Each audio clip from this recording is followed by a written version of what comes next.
Ninakusalimu kwa jina lipitalo majina yote. Hili sio jina la mtu awaye yote, bali ni jina la Bwana wetu Yesu Kristo. Ninakualika katika mfululizo wa masomo ya kesha la asubuhi kwa mwezi Disemba mwaka 2025. Mwinue Yesu juu kama mfalme ajaye. Tuombe. Mtakatifu, mtakatifu, mtakatifu, Baba yetu na Mungu wetu ishiye mahali pasiri juu mbinguni. Jina lako takatifu litukuzwe sana. Ninasema asante kwa ajili ya wasaa huu mzuri ambao umeruhusu watoto wako wa kiume na wa kike tuje tujifunze neno lako. Tunajikabidhi mikononi mwako. Tusafishe, tutakase na ukatuondolee uovu wetu. Zaidi sana utembee nasi siku ya leo. Ukatufundishe kuyatenda mapenzi yako katika jina la Yesu. Amina. Hii ni Disemba 12, mada ikisema hakuna cha kututenga na Mungu. Kitabu cha waraka wa kwanza wa Petro, sura ya kwanza, aya ya 6 hadi ya 7 inasema: Mnafurahi sana ijapokuwa sasa kwa kitambo kidogo, ikiwa ni lazima, mmehuzunishwa kwa majaribu ya namna mbalimbali, ili kwamba kujaribiwa kwa imani yenu ambayo ina thamani kuu kuliko dhahabu, kuonekane kuwa kwenye sifa na utukufu na heshima katika kufunuliwa kwake Yesu Kristo. Tunapojaribiwa kuweka upendo wetu katika mambo ya kidunia yenye mwelekeo wa kuteka upendo wetu, tunapaswa kutafuta neema itakayotusaidia kugeuka kutoka huko, na tusiruhusu mambo hayo yatutenge mbali na Mungu. Tunataka kuweka katika macho ya akili zetu makao ambayo Yesu amekwenda kutuandalia. Yatupasa tusiruhusu nyumba na mashamba yetu, shughuli zetu za kibiashara na shughuli za kidunia kututenga sisi na Mungu. Sharti tudumishe mbele zetu ahadi kuu ambazo Kristo alituachia. Tunatakiwa kujifunza ishara kuu za njiani zinazotuelekeza katika nyakati tunazoishi sasa. Tunatambua kwamba tuko karibu sana na nyakati za mwisho za kufungwa kwa historia ya dunia, na kila kitu chenye asili ya kidunia kipewe kipaumbele cha pili baada ya huduma kwa Mungu. Tunapaswa kuomba kwa bidii sasa ili tuweze kujiandaa na pambano kuu la siku iliyoandaliwa na Mungu. Basi, tufurahie katika tumaini la kuwa na Yesu hivi karibuni katika makao aliyokwenda kuandaa kwa ajili yetu. Yesu anaweza kuruzuku mahitaji yako yote ikiwa utamwangalia na kumwamini. Unapomtazama, utavutiwa na utajiri wa utukufu wa pendo lake takatifu. Upendo wa kuabudu vitu tunavyoviona utaondolewa na mahali pake kuchukuliwa na upendo wa hali ya juu kwa vitu visivyoharibika na vya thamani. Unaweza kutafakari juu ya utajiri wa milele wa kimbingu hadi pale upendo wako utakapofungamanishwa na vitu vya mbinguni, na unaweza kutumika kuwaongoza wengine kuweka upendo wao katika hazina za kimbingu.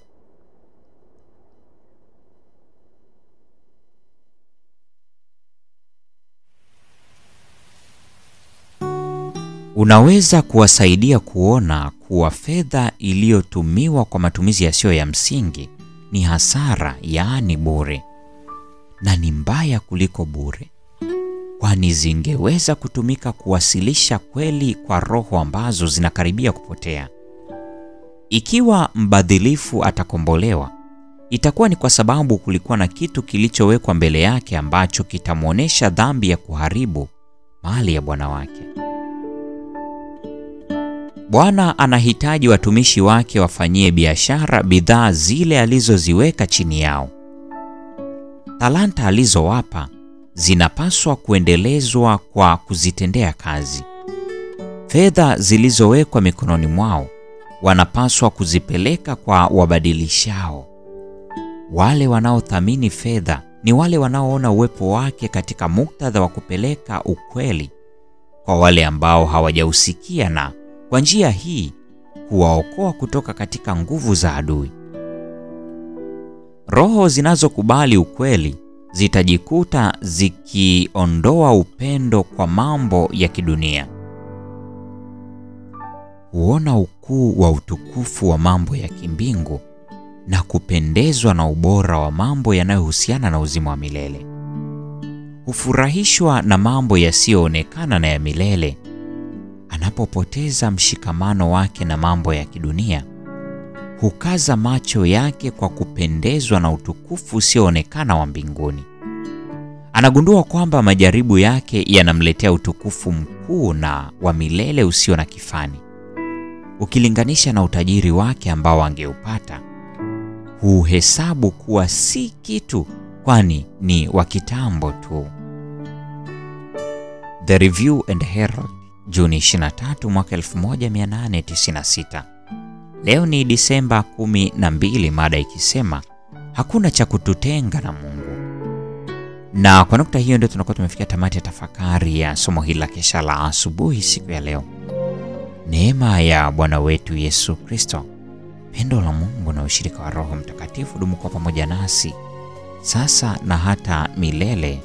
Amina.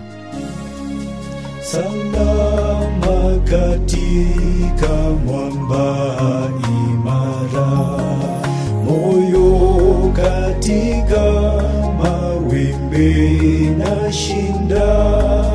Katika huzuni kwako nitashinda.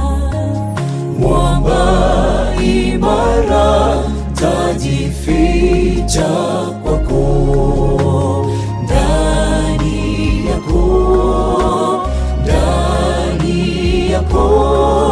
Mwamba imara, tajificha kwako.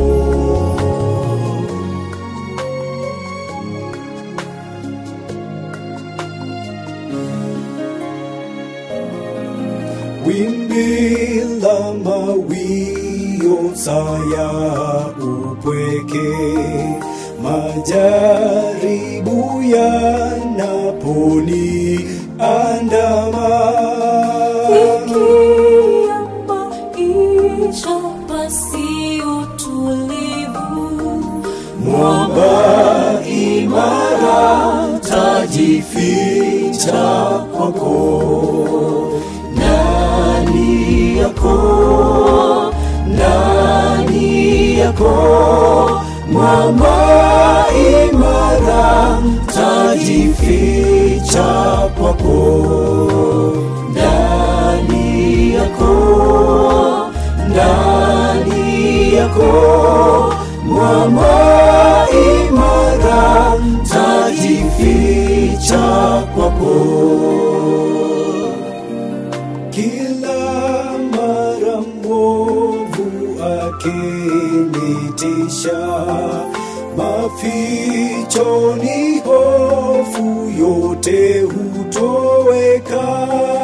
Changamoto zikivuma na kutisha, Mwamba imara, tajificha kwako.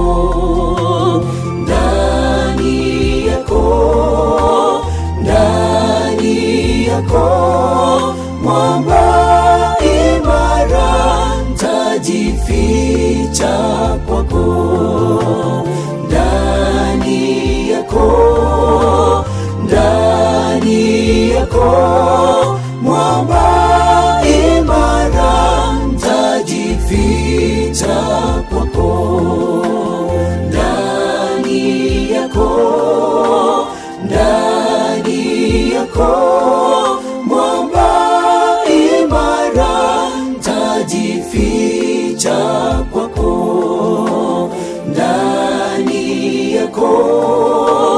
Ndani yako, mwamba imara, tajificha kwako.